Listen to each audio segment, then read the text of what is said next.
Makikita sa cellphone video na ito ang pagguho ng lupa sa isang bundok sa barangay Pedro Vera, Viga, Catanduanes, alas 6 ng umaga nitong Sabado, Nobyembre 21.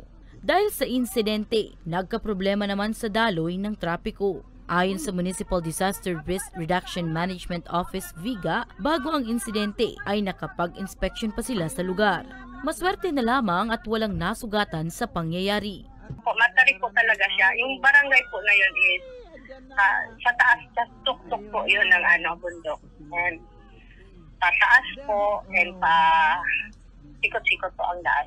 Landslide po talaga siya.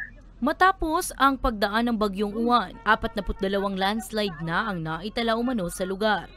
Mag-ingat po doon sa mga baka alerto lang po lagi sa pagmamaneho. At kung maaari po, umaga po, iwasan ang magbiyahe ng madilim na. Kasi sa ngayon po, delikado po pa po talaga.